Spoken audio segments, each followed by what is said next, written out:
Hi friends, welcome back to my channel పన్వే bytes.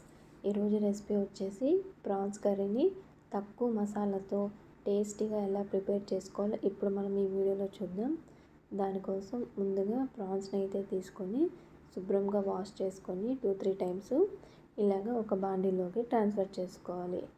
ఇలా చేసుకున్న తర్వాత స్టవ్ పైన కడాయి పెట్టేసి అందులోకి కొద్దిగా ఉప్పు, పసుపు ఇంకా తగినంత వాటర్ చేసి హై ఫ్లేమ్లో ఒక 10 నిమిషాలు బాగా ఉడికించుకోవాలి.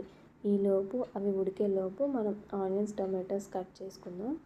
నేనైతే ఇక్కడ మనకి తక్కువ ప్రాన్స్ ఉన్నాయి కాబట్టి ఒక పెద్ద ఆనియన్ అయితే తీసుకొని ఇలాగ చిన్న చిన్న ముక్కలుగా కట్ చేసుకుంటున్నాను. అలా కట్ చేసుకున్నవి పక్కన పెట్టేసుకున్న తర్వాత ఇప్పుడు మనం టమాటోస్ని అయితే తీసుకొని కట్ చేసుకుందాం. నేను టమాటోస్ కూడా ఒకటి పెద్దది తీసుకొని ఇలాగ అది కూడా చిన్న చిన్నవిగా కట్ చేసుకొని ఈ టమాటోస్ అనేటివి కానీ పక్కన పెట్టేసుకోవాలి. ఇప్పుడు మనం ప్రాసెస్లోకి వెళ్ళిపోదాం, ఎలా ప్రిపేర్ చేసుకోవాలో. చూసారు కదా, ఇప్పుడు ఇవి బాగా ఉడికిపోయాయి. ఇలా వాటర్ అంతా పైకి బబుల్స్ వస్తుండగా స్టవ్ ఆపేసి ఈ వాటర్ని సపరేట్ చేసేసి ఈ ప్రాన్స్ అన్నిటిని కూడా ఒక బౌల్లోకి ట్రాన్స్ఫర్ చేసుకోవాలి.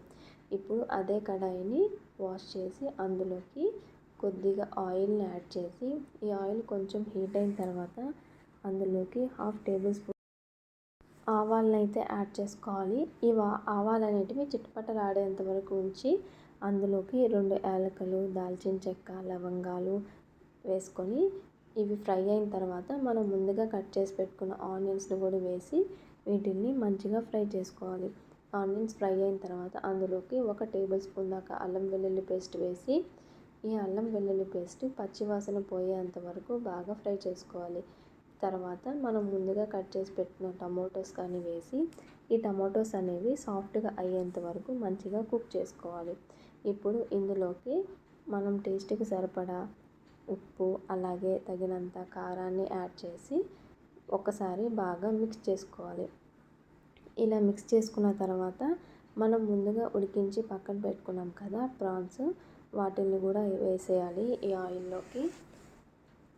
చూసారు కదా, ఇలా వేసిన తర్వాత ఈ ప్రాన్స్ని కూడా ఈ ఉప్పు, కారం, మసాలా బాగా పట్టేలాగా వీటిని ఒకసారి మంచిగా కలిపేసుకోవాలి. ఇలా కలుపుకున్న తర్వాత దీంట్లోకి మసాలాలు అయితే ఏం యాడ్ చేయట్లేదు. లాస్ట్లో కొద్దిగా గరం మసాలా మాత్రమే యాడ్ చేసి మరొకసారి బాగా కలిపేసుకొని 1 నిమిషం పాటు అలాగే ఫ్రై చేసుకున్న తర్వాత ఇప్పుడు ఇందులోకి మనం తగినంత వాటర్ని అయితే యాడ్ చేసుకొని కుక్ చేసుకోవాలి. మనకి గ్రేవీ ఎక్కువ కావాలంటే కొంచెం ఎక్కువ వాటర్ యాడ్ చేసుకోవచ్చు. నేను గ్రేవీ టైప్ కాకుండా కొంచెం ఫ్రై టైప్లో చేస్తున్నాను కాబట్టి తక్కువ వాటర్ యాడ్ చేసుకున్నాను.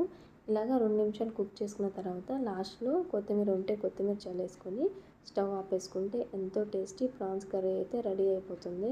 వీడియో నచ్చితే లైక్ చేయండి, దీన్ని ఉపయోగపడే వాళ్ళతో షేర్ చేయండి. నా ఛానల్ని ఫస్ట్ టైం చూస్తున్నట్లయితే సబ్స్క్రైబ్ చేయడం మర్చిపోకండి. Thank you for watching.